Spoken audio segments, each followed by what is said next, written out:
أعوذ بالله من الشيطان الرجيم. بسم الله الرحمن الرحيم. فاذكروني أذكركم واشكروا لي ولا تكفرون. صدق الله العلی العظیم. آئیے ہم سب مل کر محبت سے ایک مرتبہ دروشی پڑھ لیں. اللہم صلی علی سیدنا و مولانا محمد معدن الجود والکرم وآلہ وصحبہ وبارک وسلم. الصلاة والسلام علیک یا رسول اللہ. الصلاة والسلام علیک یا حبیب اللہ. الصلاة والسلام علیک یا رحمة للعالمین وعلى آلک واصحابک یا شفیع المذنبین.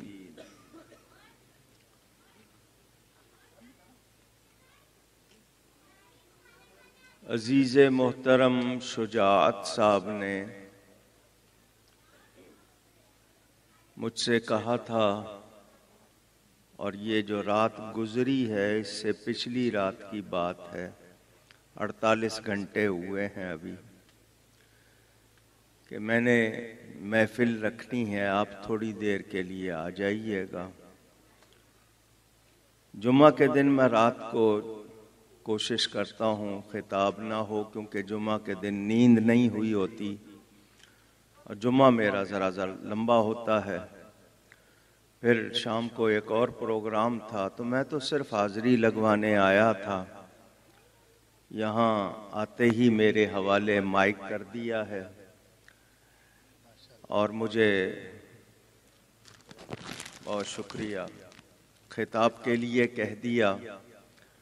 کوئی تقریر نہیں کروں گا، صرف چند باتیں محبت سے آپ سے کروں گا. اللہ تعالی مجھے حق بیان کرنے، ہم سب کو حق سن کر اس کو قبول کرنے، اس پر عمل کرنے اور اس پر قائم رہنے کی توفیق عطا فرمائے.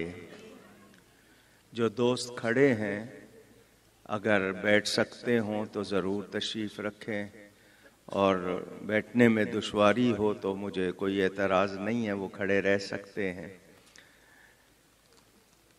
یہ مہینہ شروع ہوا ہے ربیع الآخر کا، جس کو آپ ربیع الثانی بھی کہتے ہیں. اردو میں اس کے معنی ہوں گے دوسری بہار. ربیع بہار کو کہتے ہیں، ثانی دوسرا. تو وہ ربیع الاول گزرا، اب ربیع الثانی شروع ہوا ہے. اور اس مہینے میں اہل محبت، اہل ایمان خاص طور پر محبوب سبحانی، غوث سمدانی، شہباز لامکانی، قندیل نورانی، جامع البیان، جامع الاسرار والمعانی، پیر پیراں میر میراں شاہ جیلاں، ابو محمد محی الدین شیخ سید عبد القادر جیلانی، حسنی حسینی سرکار غوث اعظم رضی اللہ تعالی عنہ کی یاد اہتمام سے مناتے ہیں، کیونکہ اس مہینے میں آپ کا وصال ہوا.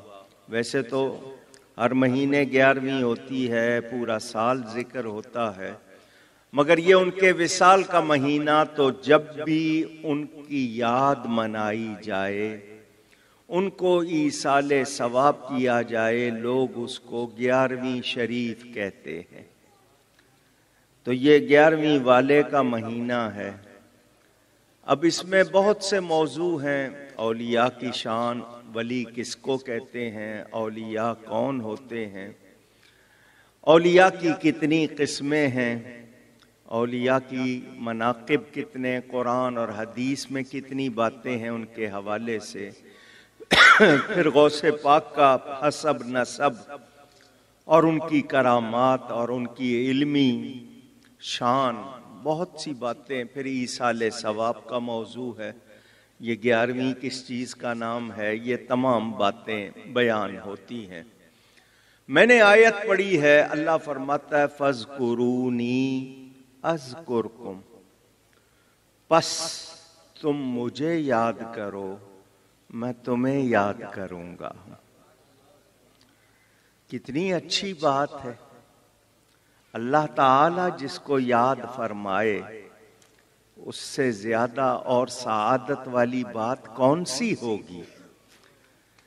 آپ کا کبھی واسطہ پڑ جائے کسی شخص سے اور وہ کہے کہ میں صدر صاحب سے مل کے آیا ہوں، وہ تمہیں یاد کر رہے تھے، تو آپ بار بار پوچھتے ہیں کیا کہہ رہے تھے، کیا کہہ رہے تھے، کیا لفظ تھے انہوں نے، کیا کہا؟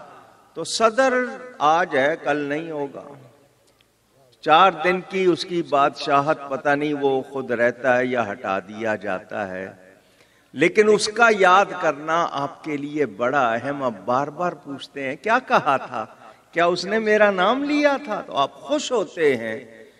تو کہاں دنیا کے یہ بادشاہ اور کہاں رب العالمین؟ اللہ کریم جس کو یاد فرمائے اس کی کتنی شان ہے، کتنا مقام، فرماتا ہے مجھے یاد کرو میں تمہیں یاد کروں گا۔ اب ہم نے اس یاد کے لفظ پر ہی اگر سمجھنا ہے، دھیان دینا ہے، تو بہت سی باتیں۔ آئیے آپ کو ایک بات سناؤں۔ عارف رومی حضرت مولانا روم رحمت اللہ علیہ، ان کی مثنوی فارسی میں ہے، اور رومی کشمیر میاں محمد بخش صاحب، ان کی پوٹھوہاری زبان میں سیف الملوک ہے، بڑی پیاری ان کی وہ کتاب، اکثر لوگ پڑھتے ہیں، بڑی پیاری باتیں ہیں اس میں۔ وہ کیا کہتے ہیں؟ جنہ دے دل وچ عشق سمانا، رونا کم اونا ہاں، ملدے روندے وچھڑے روندے، روندے ٹردے راہاں، کہ جن کے دل میں عشق سما جائے پھر ان کا کام رونا ہوتا ہے، وہ ملتے روتے ہیں، بچھڑے روتے ہیں، چلتے پھرتے روتے ہیں۔ اس رونے کی بات امام غزالی رحمت اللہ علیہ نے یہ بات لکھی ہے۔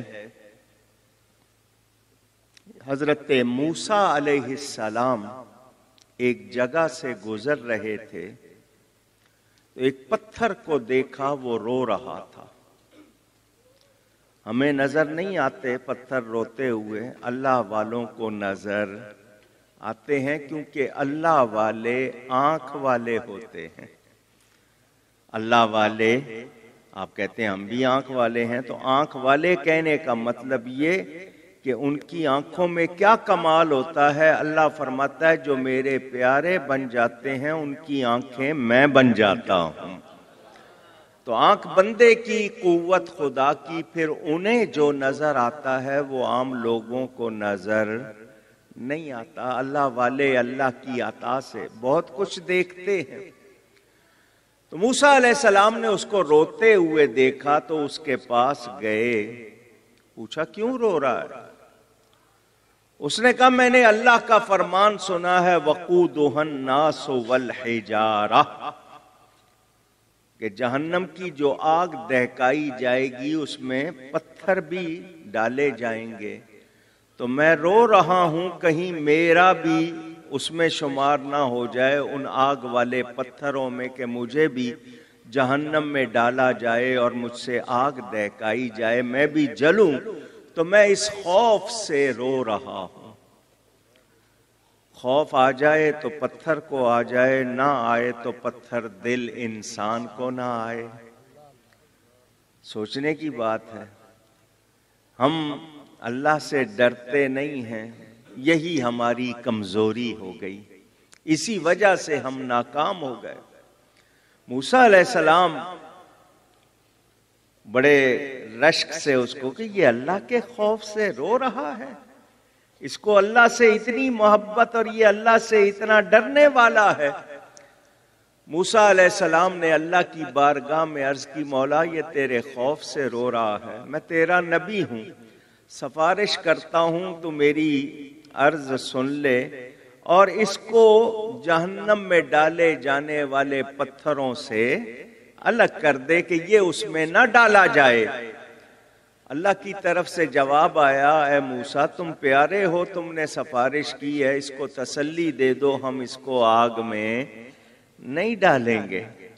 موسیٰ علیہ السلام نے خوش ہو کر پتھر کو یہ بات سنائی کہ اللہ نے میری دعا قبول کر لی ہے، تجھے آگ میں نہیں ڈالا جائے گا، اب تو خوش ہو جا۔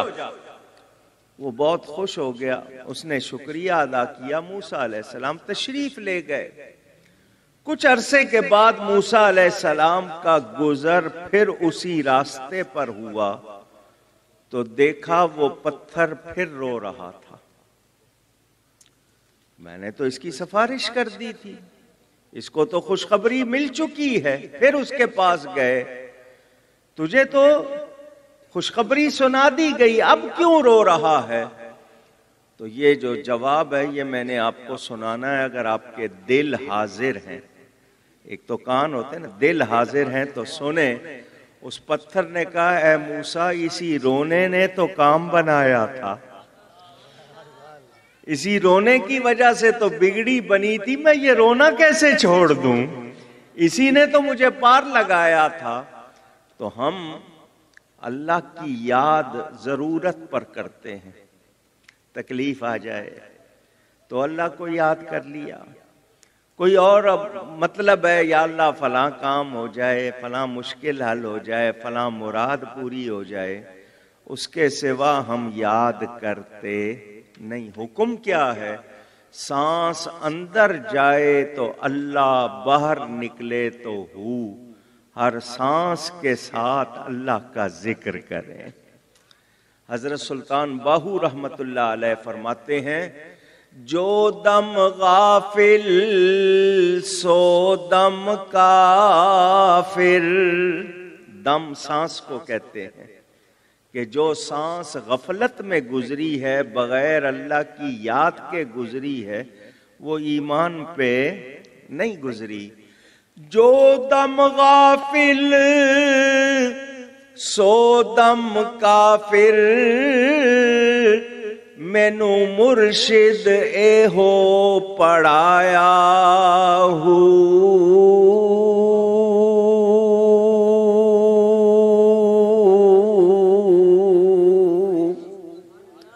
مجھے میرے مرشد نے یہی سبق پڑھایا ہے کہ کوئی سانس بھی غفلت میں نہ گزرے۔ تو ہمارے تو سارے سانس ہی غفلت میں گزرتے ہیں، تو جن کے سانس ہر وقت ذکر کرتے ہیں، جو ہر وقت اللہ کو یاد کرتے ہیں، تو وہ زندگی میں دنیا میں 50 60 70 80 90 100 برس کی عمر پائی، انہوں نے یاد کیا، اس کے بعد وہ قبروں میں چلے جاتے ہیں، وہاں آرام کرتے ہیں، اللہ لوگوں کی زبانوں پر ان کا ذکر جاری کر دیتا ہے۔ 900 سال سے زیادہ عرصہ ہو گیا غوث پاک کو، آج تک ان کا ذکر ہو رہا ہے، اور ان علاقوں میں ہو رہا ہے جہاں تصور بھی نہیں ہے۔ تو جب یاد کرنے والوں کو اللہ تعالی یاد فرماتا ہے تو پھر ان کی دل میں، لوگوں کے دل میں ان کی محبت ڈال دیتا ہے، پھر ان کا ذکر ہوتا ہے۔ حدیث شریف ہے، اللہ جبریل کو فرماتا ہے میں فلاں بندے سے محبت کرتا ہوں، تم بھی کرو۔ آسمان والوں میں اعلان کر دو کہ اللہ اس سے پیار کرتا ہے، آسمان والے بھی اس سے پیار کریں۔ پھر زمین میں اعلان ہوتا ہے، یہ جو لوگوں کی زبان پر اللہ والوں کا ذکر ہے، یہ اللہ ہی کا ذکر ہے۔ تو ہم سیدنا غوث اعظم رضی اللہ تعالی عنہ کا جو ذکر کرتے ہیں اس لیے کہ وہ اللہ کا ذکر کرتے رہے۔ اب آپ کہیں گے وہ اللہ کا ذکر کرتے رہے تو ہم پھر غوث پاک کا ذکر کیوں کریں، ہم اللہ کا ذکر کیوں نہ کریں، ہم بھی اللہ ہی کا ذکر کریں۔ انہوں نے مرتبہ پایا اللہ کے ذکر سے، تو ہم کسی اور کا ذکر کیوں کریں؟ تو سنیں، جو اللہ والے ہیں ان کا ذکر اللہ ہی کا ذکر ہے۔ یہ میرا اعلان نہیں ہے، حدیثیں موجود ہیں، اس پر تمام لوگوں سے آپ سنتے رہتے ہیں۔ تو یہ جو لوگوں کا ذکر، کیونکہ ولی اللہ اضافت ہے اللہ کی طرف، نسبت ہے اللہ کی طرف، اللہ کا ولی، تو اس کا ذکر اسی لیے ہو رہا ہے کہ وہ اللہ کا ولی، تو ولی کا ذکر کرنا بھی اللہ کا ذکر کرنا ہے۔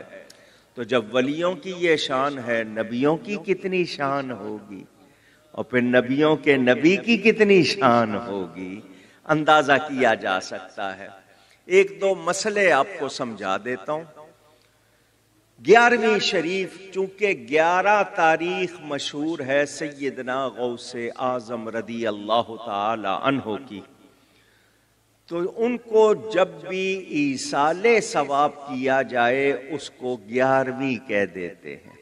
یہ نام ہے، میں آپ سے بھی کہلواؤں گا یہ کیا ہے؟ نام ہے۔ کیا ہے؟ نام ہے۔ اصل چیز ایصال ثواب، ذرا یہ بھی کہہ دیجئے، بڑی مہربانی۔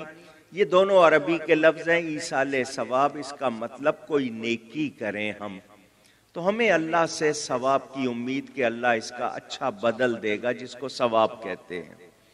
ہم وہ ثواب کسی اور کو بخشنا چاہیں، ثواب مجھے ملا ہے، میں نے پڑھا ہے، ایک مرتبہ اللہ کہا، مجھے 40 نیکیاں ملی ہیں، میں نے سبحان اللہ کہا، مجھے 90 نیکیاں ملی ہیں، تو میں اگر یہ نیکیاں کسی کو بخشنا چاہوں تو بخش سکتا ہوں، اللہ سے دعا کروں یا اللہ اس کا ثواب فلاں فلاں فلاں ایک کو یا کروڑوں کو ان کو بھی عطا فرما، تو اللہ کے خزانے میں کمی نہیں ہے، میرا ثواب اسی طرح رہتا ہے، جتنوں کو بخشوں ان کو بھی پہنچتا ہے۔ اس عمل کا نام ہے ایصال ثواب۔ کیا نام ہے؟ ایصال ثواب۔ اس کے نام رکھے ہوئے ہم نے بہت سے، مثلا قل، سویم، فاتحہ، 10واں، 20واں، 40واں، عرس، برسی، کنڈے، 11ویں، چھٹی، یہ سارے نام ہیں۔ اصل چیز ایصال ثواب ہے، جو قرآن سے بھی ثابت ہے، حدیث سے بھی ثابت ہے، اس میں کوئی اختلاف نہیں ہے۔ ہاں کچھ طریقوں کے بارے میں لوگ الگ الگ انداز اختیار کرتے ہیں، اس پہ کوئی کہتا ہے کرو، کوئی کہتا ہے نہ کرو۔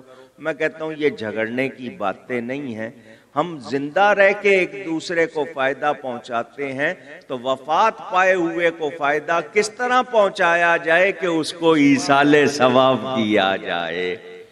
ایصال ثواب کرنے سے کیا فائدہ ہوتا ہے؟ گناہ گار کو ایصال ثواب کریں اس کے گناہ معاف ہو جاتے ہیں، نیک کو ایصال ثواب کریں اس کے درجے بلند ہو جاتے ہیں، وہاں نعمتوں میں اضافہ۔ چلیں امتحان کرتا ہوں آپ کا، جنت کے دروازے کتنے ہیں؟ ایک نے 8 کہا، باقی نے 7 کہا، 8 دروازے ہیں۔ کتنے؟ 8۔ جنت میں درجے کتنے ہیں؟ معلوم ہی نہیں ہے۔ اگر میں پوچھ لوں کہ آج آسٹریلیا نے کتنے سکور پہ اپنی آج کی اننگ کمپلیٹ کی، تو شاید 6-7 کو معلوم ہوگا۔ جو چیز نہیں یاد رکھنی وہ معلوم ہے، جو یاد رکھنی ہے وہ نہیں معلوم۔ جنت میں 100 درجے ہیں۔ کتنے؟ پھر کہیے، اب یاد ہو جائے گا آپ کو۔ اور ایک درجے اور دوسرے درجے کے درمیان اتنا ہی فاصلہ جتنا زمین اور آسمان کے درمیان فاصلہ ہے۔ اور جب درجہ بلند ہوگا نعمتوں میں اضافہ ہو جائے گا۔ اللہ بندے سے فرمائے گا کیا چاہتا ہے، تو آپ کو تو آتا نہیں ہوگا، وہاں بھی آپ کو علماء کی ضرورت پڑے گی کہ میں کیا مانگوں۔ تو آج علماء سے ذرا تعلق اچھا رکھیں نا، تاکہ وہاں وہ بتائیں، ورنہ وہ کہیں گے میں نہیں بتاتا۔ بہرحال یہ تو تفریحی بات تھی۔ جنت میں 100 درجے ہیں، نیکوکار کو ایصال ثواب کریں اس کا درجہ بلند ہو جاتا ہے۔ اب بتائیے جس کا درجہ بلند ہوگا اس کو خوشی ہوگی یا نہیں؟ پوچھ رہا ہوں، چلیں آسان کر کے سمجھاتا ہوں۔ ایک شخص کلرک لگا کسی آفس میں، تو جب وہ ہیڈ کلرک لگ جاتا ہے درجہ بڑھ گیا نا، اس کو خوشی ہوگی یا نہیں ہوگی؟ پھر وہ ہیڈ کلرک سے آفیسر بن گیا، اور زیادہ خوشی ہوگی۔ تو یہ سمجھنے کے لیے بات ہے، بلا تشبیہ، کہاں وہ باتیں کہاں یہ باتیں۔ تو جنت میں جب کسی کا درجہ بلند ہوگا اس کو کیا ہوگی؟ خوشی۔ تو خوشی کا سبب بنے آپ، خوشی کی وجہ بنے آپ، تو وہ آپ سے بھی خوش ہوں گے کہ اس کی وجہ سے میرا درجہ بلند ہوا۔ تو ہم نے غوث پاک کو دیکھا نہیں ہے، کام وہ کر رہے ہیں جس سے ان کا درجہ بلند ہو رہا ہے۔ کل قیامت کے دن غوث پاک فرمائیں گے میرے چاہنے والے تو دنیا میں رہ کے وہ کام کرتا تھا جس سے مجھے خوشی ہوتی تھی، آج میں تجھے خوش کر دوں۔ وہ اللہ کی بارگاہ میں سفارش کر دیں گے، بیڑا پار ہو جائے گا۔ تو یہ ایصال ثواب، یہی عرس بھی ہے، یہی 11ویں بھی ہے۔ یہ 11ویں بہت زیادہ ہوتی ہے، کیوں ہوتی ہے؟ میں اپنی بات سنا دیتا ہوں، باقی تو آپ علماء سے سنتے رہتے ہیں۔ عادت ہے، سفر بہت زیادہ کرنا پڑتا ہے تو سفر میں پڑھتا رہتا ہوں، کوئی کتاب کوئی چیز ساتھ ہوتی ہے۔ ایک مرتبہ سفر تھا، 40,000 فٹ کی بلندی پر کتاب تھی۔ وہ کتاب تھی نیکیوں کا ثواب کتنا، کون سی نیکی زیادہ ثواب۔ تو اس میں آیا کہ لوگوں کو کھانا کھلانا بہت ثواب ہے۔ لوگوں کو آواز آئے، آواز نہیں آئی، کھلاتے نہیں ہیں نا، ورنہ تو کہتے آپ، اسی لیے کہلوایا میں نے آپ سے۔ لوگوں کو، ہم دوسروں کے لقمے چھینتے ہیں، ہو سکے تو کسی کو کھلاؤ، کسی کے چھینو نہیں۔ لوگوں کو کھانا کھلانا بہت ثواب ہے۔ اس پر انہوں نے واقعات بھی لکھے۔ ایک واقعہ غوث پاک کا لکھا، ملفوظ، ملفوظ لفظ کے ساتھ ہے یہ اس کا مادہ۔ میں جو کہہ رہا ہوں یہ کوئی صاحب کہیں لکھ دیں تو اس کو کیا کہیں گے؟ ملفوظ۔ غوث پاک کا ایک ملفوظ اس نے لکھا کہ سیدنا غوث اعظم سے کسی نے پوچھا، آپ کو ساری دنیا کی دولت دے دی جائے، ساری دنیا کی دولت دے دی جائے اور آپ سے کہا جائے کوئی ایک خواہش کریں، کوئی ایک آرزو تمنا، تو آپ کیا کریں گے؟ شکر ہے ہم سے نہیں پوچھ لیا، ورنہ ہمارا حال، ہماری سوچ کیا ہے؟ ہم دنیا کی باتیں، دنیا کی چیزیں۔ غوث پاک نے یہ بھی نہیں کہا کہ مجھے مہلت دو ایک دن کی، میں ذرا سوچوں، ساری دنیا کی دولت میرے پاس آ جائے گی تو میں کیا چاہوں، تو مجھے ذرا سوچنے کا موقع دو، یہ بھی نہیں کہا۔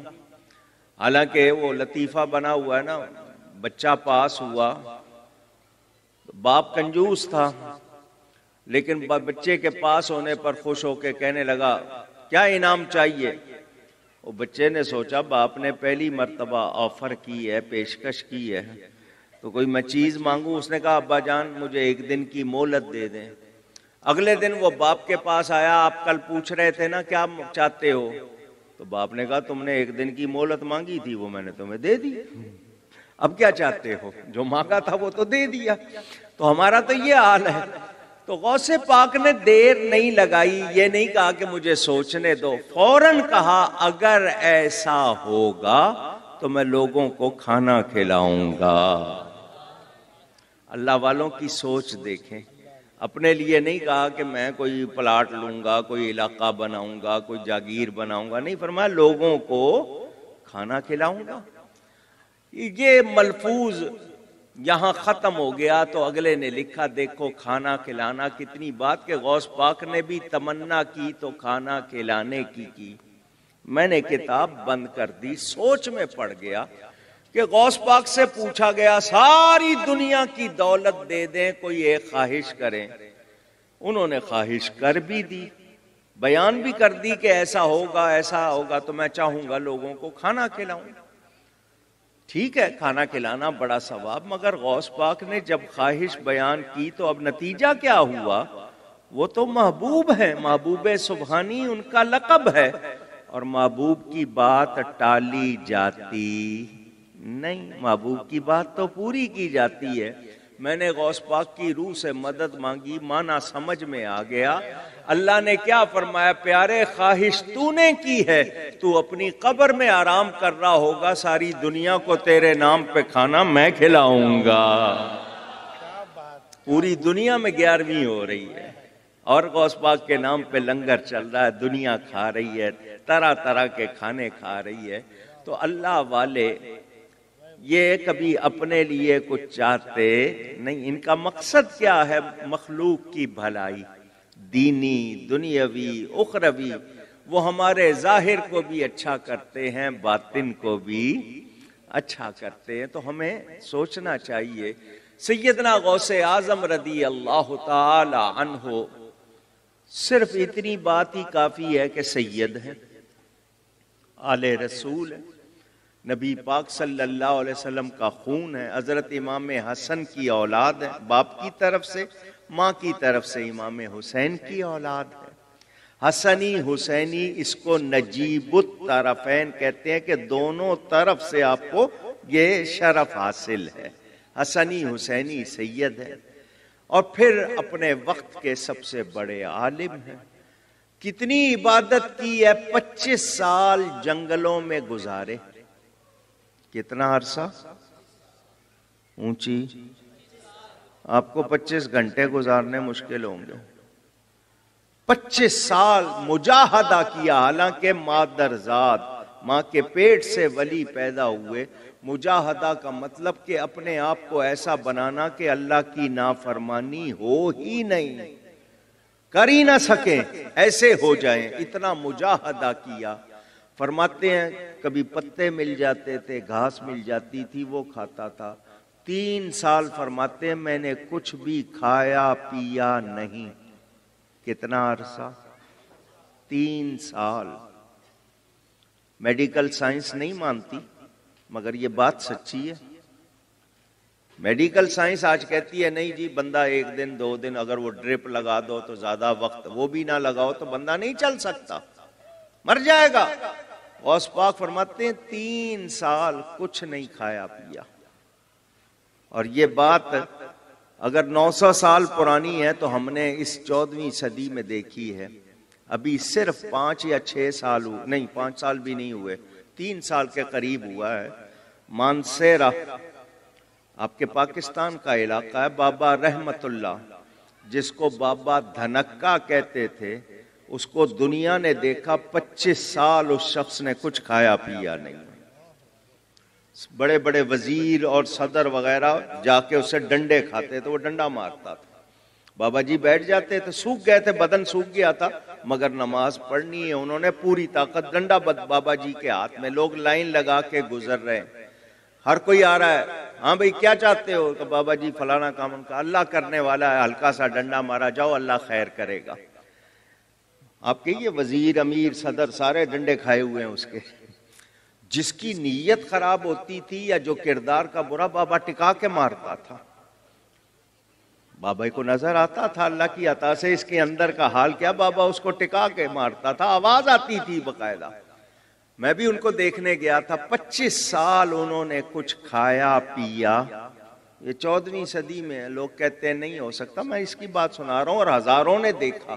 لوگوں نے 6 مہینے رہ کے دیکھا، کہیں چھپ کے تو نہیں کچھ کھاتا پیتا. وہ بابا کھاتا نہیں تھا اور 25 سال زندہ رہا. چلے بات پوری کر دیتا ہوں. میں نے وہاں کے لوگوں سے پوچھا یہ بابا جی کس کے مرید ہیں، کون سے پیر کی دعا ہے ان کو، کون سا وظیفہ کیا ہے؟ اور صدر اور وزیر اعظم بھی ڈنڈے کھانے آ رہا ہے اور بابا جو کھاتا پیتا نہیں ہے، یہ کہاں سے کمال آیا؟ تو مجھے ان کے علاقے کے لوگوں نے بتایا بابا جی کو کوئی اور کمال نہیں، اس بابے نے اپنی ماں کی بہت خدمت کی ہے. اتنی خدمت کی ہے ماں کی کہ اس نے دعا دے دی اور یہ ولی بن گئے ہیں.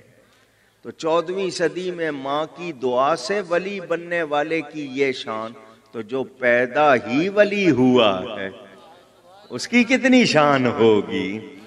سیدنا غوث اعظم فرماتے ہیں 3 سال کے بعد خضر علیہ السلام 2 روغنی روٹیاں جن کو آپ شیر مال یا پراٹھے کہتے ہیں اور دودھ کا پیالہ لے کے آئے کہ لو کھاؤ. غوث پاک فرماتے ہیں میں نے ان سے کہا میں نے اللہ کے لیے کھانا پینا چھوڑ دیا، کہ مجھے اللہ ہی نے بھیجا ہے. تو فرمایا اللہ نے بھیجا ہے تو جب اللہ کہے گا تو کھاؤں گا. تو غیب سے آوازیں آتی تھیں اے عبد القادر تجھے میرے حق کی قسم کھا، تجھے میرے حق کی قسم پی. اعلی حضرت فرماتے ہیں قسمیں دے دے کے کھلاتا ہے پلاتا ہے تجھے پیارا اللہ تیرا چاہنے والا تیرا تو ہے وہ غوث کہ ہر غوث ہے شیدا تیرا اور تو ہے وہ غیث کہ ہر غیث ہے پیاسا تیرا۔ غوث کہتے ہیں فریاد رس، جو آپ کی فریاد سنے، آپ کی مدد کرے۔ غیث کہتے ہیں بارش کو۔ تو اعلیٰ حضرت فرما رہے ہیں آپ وہ غوث ہیں کہ جہان کے دوسرے غوث بھی آپ کے شہدائی ہیں، اور آپ اللہ کی رحمت کی وہ بارش ہیں کہ ساری بارشیں آپ کی پیاسی ہیں۔ یہ شان کون عطا کرتا ہے؟ اللہ۔ خود سے کوئی کمال نہیں ہے کسی کے پاس، جس کے پاس ہے رب کا دیا ہوا ہے، کسی کا ذاتی کمال نہیں ہے۔ سیدنا غوث اعظم نے کتنی محنت کی، آپ نے ایک سنا یہ کہ 25 سال جنگلوں میں گزارے نفس پر قابو پانے کے لیے، حالانکہ ماں کے پیٹ سے ولی پیدا ہوئے۔ ہمارا حال ہم دیکھیں، 40 سال آپ نے عشاء کے وضو سے فجر کی نماز پڑھی ہے۔ سن رہے ہیں؟ پوچھ رہا ہوں، 40 سال عشاء کے وضو سے، یعنی ساری رات عبادت میں گزاری۔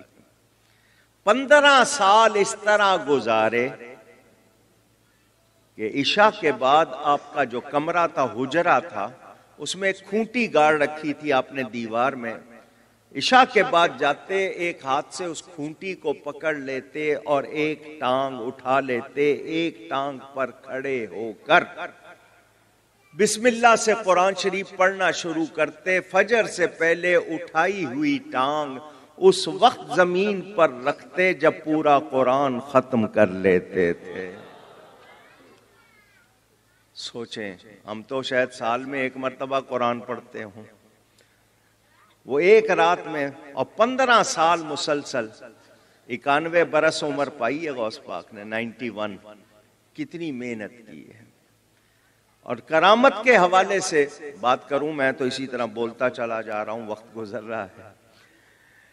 یہ کرامت، میریکل جس کو کہتے ہیں انگلش والے، عادت کے خلاف خارق عادت۔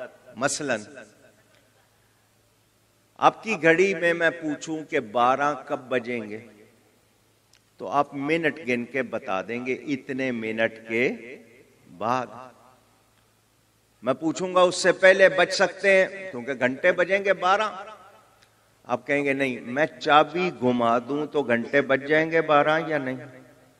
اونچی بج جائیں گے۔ چابی، یہ اصل چابی کا کمال ہے۔ اللہ تعالی نے چابیاں دے دی ہیں اپنے ان پیاروں کو، دیر سے ہونے والا کام یہ جلدی کر دیتے ہیں۔ قرآن میں ہے نا ثبوت، دیر سے ہونے والا کام دور سے ہونے والا۔ حضرت سلیمان کا واقعہ، تخت ہے سینکڑوں میل دور رکھا، کون لاتا ہے اس کو؟ اتنا بڑا تخت 500 آدمی مل کے اٹھا نہیں پا رہے۔ ایک ولی آنکھ جھپکنے سے پہلے لایا یا نہیں لایا؟ قرآن میں واقعہ موجود ہے۔ تو پتہ چل گیا، جس طرح میاں صاحب نے فرمایا، ہر مشکل دی کنجی یارو، اینا مرداں دے ہتھ آئی، مرد نگاہ کرن جس ویلے مشکل رہے نہ کائی۔ اللہ تعالیٰ نے ان کو چابی دے دی ہر مشکل کی، یہ جب نگاہ کر دیتے ہیں مشکل ختم ہو جاتی ہے۔ تو سیدنا غوث اعظم کی کرامات حد تواتر کو پہنچی ہوئی ہیں۔ یہ تواتر کے معنی مسلسل، پے در پے سمجھا دوں۔ میں آپ کے سامنے ان کی جو کرامات بیان کر رہا ہوں، میرے والد صاحب بھی وہی بیان کرتے تھے، ان کے والد صاحب یعنی میرے دادا وہ بھی وہی کرتے تھے۔ پردادا وہ بھی، یعنی غوث پاک سے لے کر اب تک تواتر، سب کی زبانوں پر وہ کرامتیں، اس کو تواتر کہتے ہیں، سب کوئی بیان کر رہے ہیں اور وہی بیان کر رہے ہیں. تو اتنی ان کی کرامتیں، اور یہ وہ ہستی ہیں کہ پیدا ہوتے ہی روزے رکھے. رمضان کی پہلی تاریخ کو پیدا ہوئے، پیدا ہوتے ہی روزے رکھے، پورے گیلان میں مشہور ہو گیا. سیدوں کے ہاں ایک لڑکا پیدا ہوا ہے، دن میں کھاتا پیتا نہیں ہے، غروب آفتاب کے بعد کھاتا پیتا ہے. آپ کی والدہ، انہوں نے اپنے شوہر، غوث پاک کے والد کا نام موسیٰ تھا، جنگی دوست ابو صالح کنیت، ان سے کہا مجھے لگتا ہے یہ بچہ روزے رکھتا ہے، دن میں کچھ نہیں کھاتا پیتا، غروب آفتاب کے بعد دودھ پیتا ہے. تو باپ نے یہ نہیں کہا کہ اچھا میں کل چائلڈ اسپیشلسٹ کے پاس جاؤں گا، بچوں کے ڈاکٹر کو دکھاؤں گا کہ اس کو کوئی دن کی روشنی کا کوئی اثر تو نہیں ہے. ایسا نہیں، انہوں نے کہا اگر یہ روزے رکھتا ہے تو حیرانی کی کوئی بات نہیں ہے. اس کے پیدا ہونے سے کچھ روز پہلے رسول اللہ صلی اللہ علیہ وآلہ وسلم مجھے خواب میں ملے، اور حضور نے فرمایا اے ابو صالح، ان قریب اللہ تجھے ایک بیٹا دے گا جو میرا بھی بیٹا ہوگا. جس طرح میری شان نبیوں میں بلند ہے، اس کی شان ولیوں میں بلند ہوگی. شاعر کہتا ہے محمد کا رسولوں میں ہے جیسے مرتبہ اعلیٰ، ہے افضل اولیاء میں یوں ہی رتبہ غوث اعظم کا رضی اللہ تعالی عنہ. یہاں پھر ایک مسئلے کا جواب، جو دوست ناواقف ہیں، پورا علم نہیں رکھتے، یا پوری فہم سمجھ نہیں رکھتے، یا ضد میں ہیں، وہ کہتے ہیں دیکھو جی فریاد سننا اللہ کا کام ہے، اللہ فریاد سنتا ہے، اللہ فریادیں پوری کرتا ہے، تم نے یہ باتیں اپنے ولیوں کے لیے کہہ دی تو شرک اور کس بلا کا نام ہے، یہی تو شرک ہے. تو وہ لوگ جو اس طرح شرک کہہ دیتے ہیں وہ جانتے نہیں یہ ہرگز شرک نہیں ہے. میں آپ کو سمجھاؤں،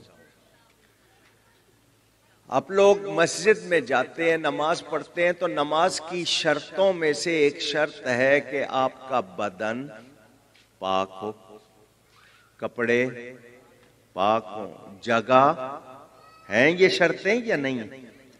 ٹھیک ہے نا؟ پاک کا لفظ آپ نے کہا بدن کے لیے بھی، لباس کے لیے بھی، جگہ کے لیے بھی. بلکہ آپ کہیں گے ہم تو رہتے ہی پاکستان میں ہیں، پاک ستان، ستان جگہ کو کہتے ہیں، پاکوں کی جگہ.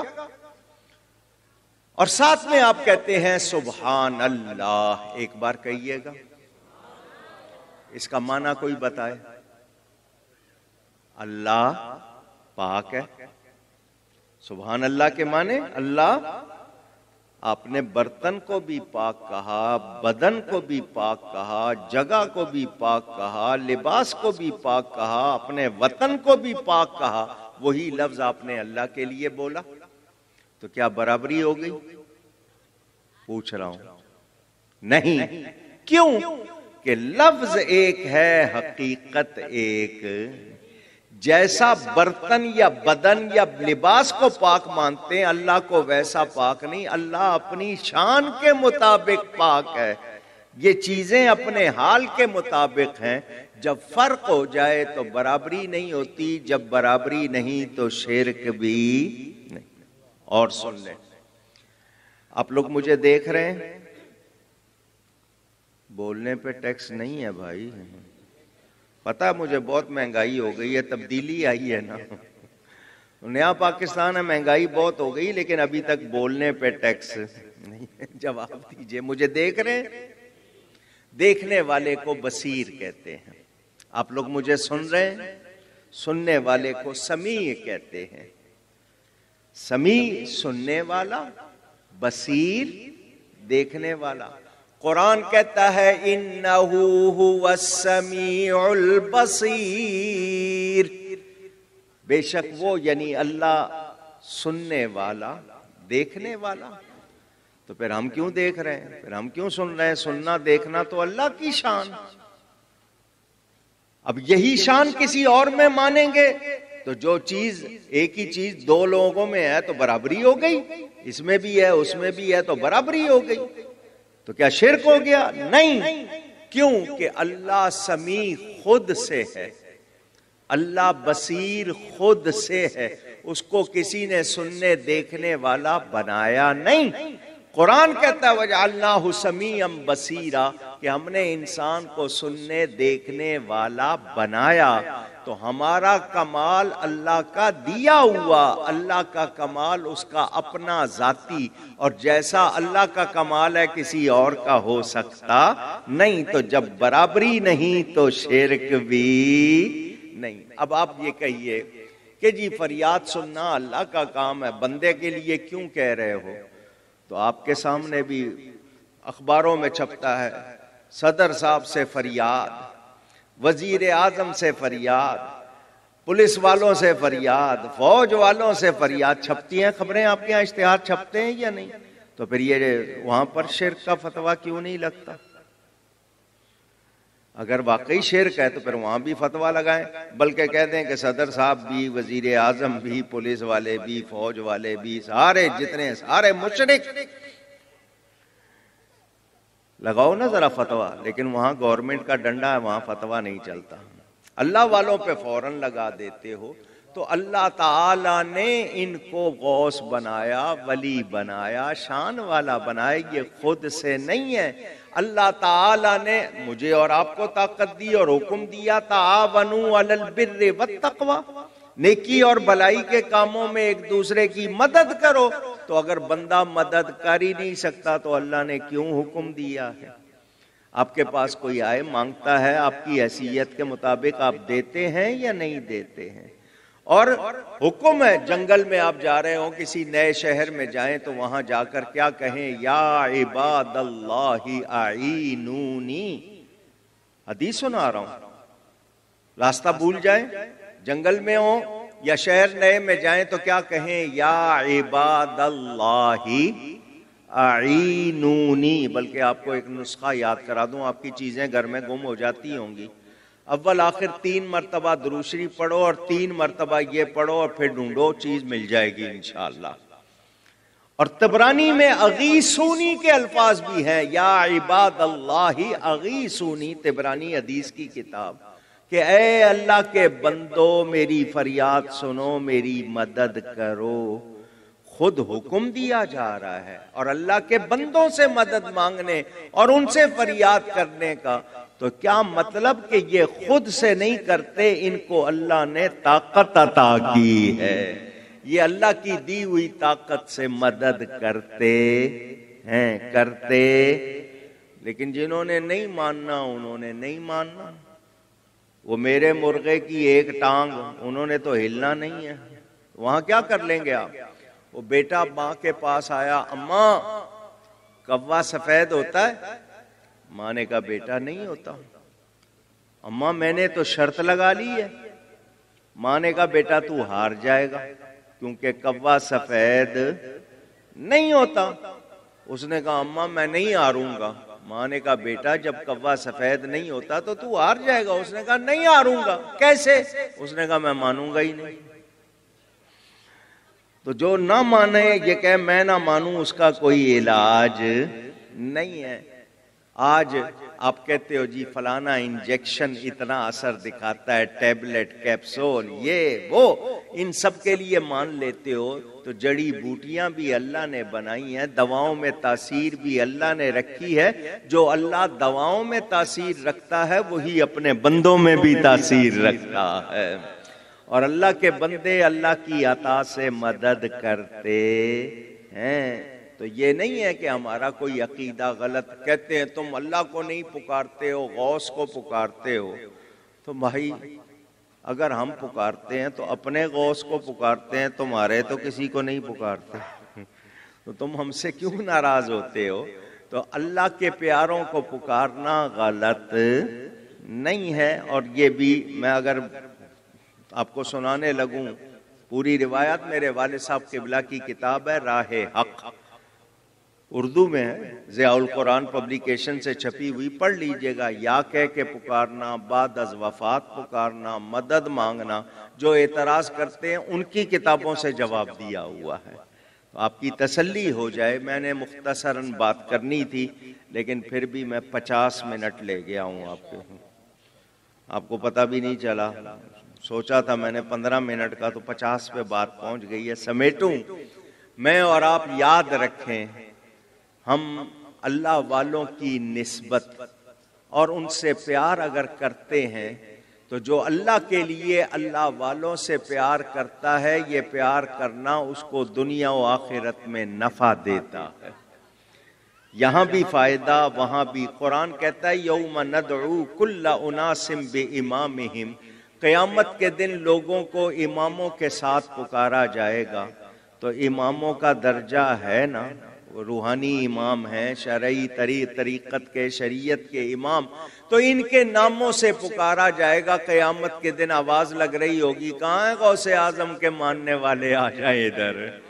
تو کتنی اچھی بات ہے، ان کی نسبت ہمارے کام آئے گی. مگر جو پیغام ہم نے یاد رکھنا ہے کہ اولیاء کو درجہ ملا اللہ کی عبادت سے، اللہ کی عبادت سے، اللہ سے محبت کر کے. آج اگر کوئی یہ کہے کہ نہیں بس غوث پاک بخشوا لیں گے، نہ نماز پڑھنی ہے، نہ روزہ رکھنا ہے، ملاوٹ بھی کرنی ہے، جھوٹ بھی بولنا ہے، سب خرابیاں، غوث پاک بخشوا لیں گے، ایسی کوئی بات نہیں ہے. یہ یاد رکھنا، غوث پاک کا سچا مرید وہی ہوگا جو نماز کا پابند ہوگا، جو سچ بولتا ہوگا. نہیں سیدنا غوث اعظم اتنے بڑے ولی. آپ سے کسی نے سوال کیا آپ کو ولایت کیسے ملی، تو غوث پاک نے یہ نہیں فرمایا میں نے چلے کاٹے، میں نے مجاہدے کیے، میں نے اتنی محنت کی. فرمایا مجھے سچ کی برکت سے ملی ہے. اور ہم سچ بولتے ہی نہیں ہیں. وہ نفل نماز نہیں چھوڑتے، ہم فرض نہیں پڑھتے. تو ہمارا کیا حال ہے؟ ہمیں سوچنا چاہیے. تو سیدنا غوث اعظم کی محبت ضرور کام آئے گی، ان کی نسبت ضرور کام آئے گی، مگر نسبت ظاہر کرنے والے کو بھی دیکھنا چاہیے میرا حال کیا ہے، ہم کس حال میں ہیں. ہم اگر ان کی باتیں نہیں مان رہے تو پھر ان کی محبت کا دعویٰ درست. بیٹا آئے باپ کے پاس، ابا جان میں آپ سے بہت پیار کرتا ہوں. اس کو اور زیادہ لمبا کر لے، وہ بہت زیادہ پیار کرتا ہوں مگر آپ کا کہنا نہیں مانوں گا. تو بتائیے یہ محبت ہوگی یا تمسخر ہوگا؟ جس کو آپ مذاق کہتے ہیں وہ کہے گا یہ کیسی بات ہے. محبت تو یہ سکھاتی ہے کہ کہنا مانا جائے.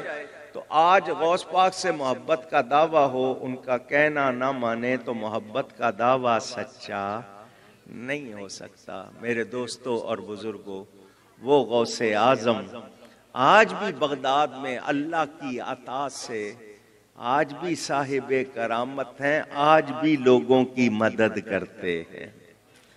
کیونکہ ولی ایک جہان سے دوسرے جہان میں جاتے ہیں، فنا نہیں ہوتے. اور تذکرۃ الرشید میں گنگوئی صاحب نے لکھا اولیاء کی وفات کے بعد ان کی کرامات اپنے حال پر باقی رہتی ہیں، بلکہ ان میں ترقی ہو جاتی ہے. کیونکہ روح ابھی ایک پنجرے میں ہے، جسم کے پنجرے میں آزاد ہو کے طاقت کم نہیں ہوگی بلکہ زیادہ ہو جائے گی. تو وہ آج بھی سنتے ہیں، کیونکہ اللہ فرماتا ہے ان کے کان میں بن جاتا ہوں، ان کی آنکھ میں بن جاتا ہوں. پھر میرا وہ بندہ مجھ سے کچھ مانگے میں ضرور دیتا ہوں. تو آئیے ہم اگر دعویٰ کرتے ہیں 11ویں شریف بنانے کا، قادری کہلاتے ہیں، غوث پاک کے عقیدت مند کہلاتے ہیں، تو پھر غوث پاک کی تعلیمات کو بھی اپنائیں. جو انہوں نے قرآن و سنت کی پابندی کی ہم اس کو اپنائیں تاکہ ہماری دنیا و آخرت کامیاب ہو. اللہ تعالیٰ توفیق عطا فرمائے، ہم سب کو برکات عطا فرمائے. اور یہ وطن اولیاء کا فیضان ہے، یہ بچا ہوا ہے تو اولیاء کی برکت سے، ورنہ کون سا گناہ ہے جو یہاں نہیں ہو رہا. اور آپ کا یہ شہر کراچی اس کے ہر کنارے پہ کوئی نہ کوئی اللہ والا آرام کر رہا ہے. ادھر جائیں منوڑا چلے جائیں, کیماڑی چلے جائیں, آپ کلفٹن چلے جائیں, منگو پیر چلے جائیں, ملیر میں, جہاں دیکھیں ہر کنارے پہ کوئی اللہ والا, اور ان کی برکت سے ہم بچے ہوئے ہیں. تو ہمیں اللہ والوں سے سچی محبت ہونی چاہیے, اور شریعت و سنت کے خلاف کسی کی کوئی بات ہو تو وہ ولی ہو سکتا. یہ آج کل بناوٹی بہت ہو گئے, آپ سمجھتے ہیں سارے ایسے ہی ہوں گے, ایسا نہیں ہے. یہ جو ملنگ بنے ہوئے ہیں اور جو نشہ کرتے ہیں, چولے پہنے ہوئے ہیں, 6 مہینے نہاتے نہیں ہیں, ان کا ولایت سے کوئی تعلق نہیں ہے. ہوا میں اڑنا, پانی پہ چلنا کمال نہیں ہے, شریعت کا پابند ہونا کمال ہے. امام حسین نے کربلا میں کیا چیز, وہ چاہتے ٹھوکر مارتے چشمے نکل آتے, آندھی کو حکم دیتے وہ یزیدی لشکر کو اڑا کے لے جاتی, مگر انہوں نے ثابت قدمی دکھائی, دنیا سلام کر رہی ہے. تو حق پر ثابت قدم رہنا یہ اصل کمال. گفتگو میں مجھ سے کوئی غلطی ہوئی ہو, اللہ کی بارگاہ میں توبہ کرتا ہوں. آپ کی یہ محفل اسی طرح جاری رہے گی, آپ سب لوگ اسی طرح تشریف رکھنا, وہ آپ کے شجاعت صاحب آپ کو بتا دیں گے جو ترتیب ہوگی.